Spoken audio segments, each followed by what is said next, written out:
Mental స్ట్రెస్‌కి మీ దగ్గర అంటే ప్రాణాయామం లాంటి అంటే సొల్యూషన్స్ ఉన్నాయంటారా? లేకపోతే ఇంకేమన్నా చేయొచ్చా? మెయిన్ ఇప్పుడు మనకి అప్రోచ్ అవుతున్నటువంటి యోగా క్లయింట్స్‌లో మెంటల్ ప్రెషర్‌తోనే ఎక్కువగా మనకి వస్తున్నారండి. అంతకుముందు చూస్తే కనుక వెయిట్ లాస్‌కి యోగా బాగా యూజ్ అవుతుంది.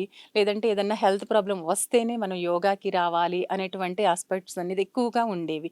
కానీ ఈ రోజుల్లో చూస్తే మెయిన్‌లీ స్ట్రెస్ అండ్ యాంగ్జైటీతోనే ఎక్కువ మంది యోగాని అప్రోచ్ అవుతూ ఉన్నారు. మెయిన్‌లీ దీనిలో ఏంటంటే ప్రాణాయామాస్ చేసుకోవడం, ధ్యానం చేసుకోవడం వలన వాళ్ళ యొక్క డైలీ లైఫ్‌లో చేసేటువంటి ఏదైతే వర్క్ ఉందో, ఆ వర్క్ ఏది మారదు. అలానే వెళ్తూ ఉంటుంది. కానీ అంతకు ముందు కన్నా చాలా ఈజీగా, హ్యాపీగా వాళ్ళు లైఫ్ ఎంజాయ్ చేస్తూ స్ట్రెస్‌లెస్‌గా చేయటానికి అబ్సల్యూట్‌లీ మనకి యోగా అనేది ఉపయోగకరంగా ఉంటుంది.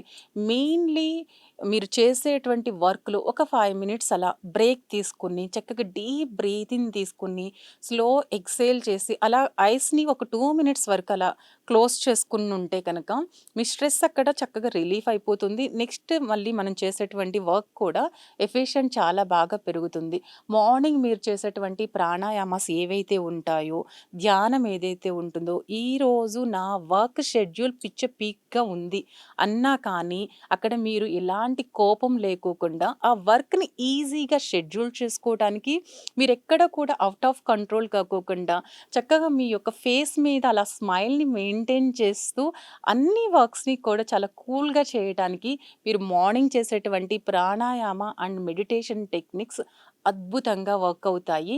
ఇది చాలామంది బిజినెస్ మాన్స్ ఈరోజు దీన్ని చేస్తున్నారు.